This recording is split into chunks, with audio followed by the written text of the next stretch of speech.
Feels weird saying that. This is Ben's book club. Boom,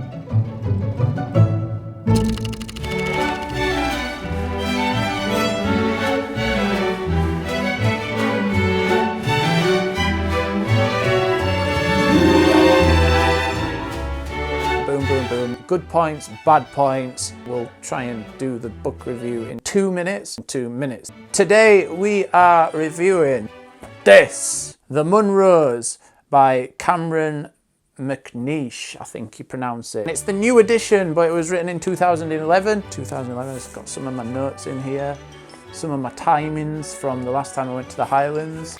Don't need them anymore. Ready, start the clock now. It's written really well. Each section has like a brief background, brief history.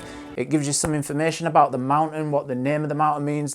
It kind of goes from the south to the north. The Sky and the Mull is right near the back. I've used this a lot to reference from when I'm going to the Highlands, because you have a little bit about the area, the mountain, the writing, and then to the side there's like a route summary, like the access point, the grid references, which way to walk on the ridge. Real short, so it's like you can literally just copy it out in pen or take a picture on your phone. It also has like a topography drawing, a red line which shows you the route. Sometimes there's more than one city. Another good thing about this book is it has some amazing pictures in it.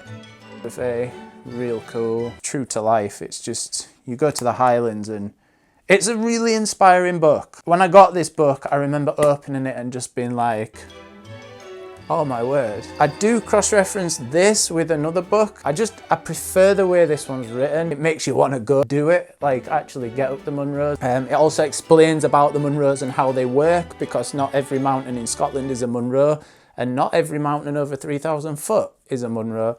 It talks about the measurements and how it all works. I'd done 7 when I'd actually only done 2. 7. The bad points about it, it's heavy. I'm not taking that with me. I am not gonna even take it in the car. It's gonna stay on my bookshelf. It's a lovely book, so I'm not taking it. Mountains in here, which have now been relegated to Corbetts. So Munros are like the big Scottish mountains. Corbetts are like the next height down, if you like. At least one that I know of has been relegated to a Corbett.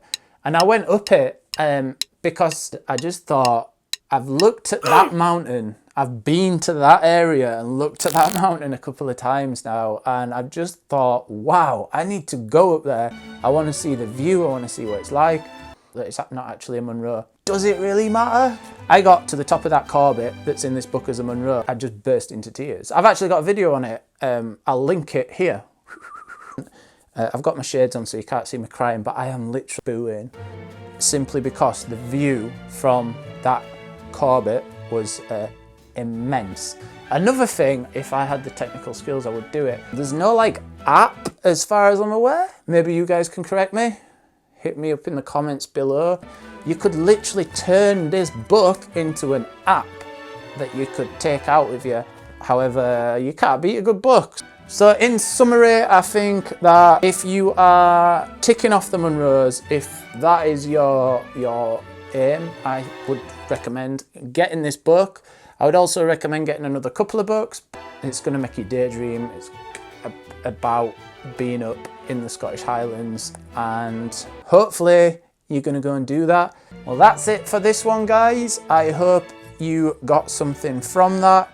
If you want to get it, if you're thinking about doing the Munros, I'll leave a link in the description below. Don't forget to subscribe, guys. Hit the bell and you'll get a notification, thumbs up button, and share the love. Leave a comment in the comments section below.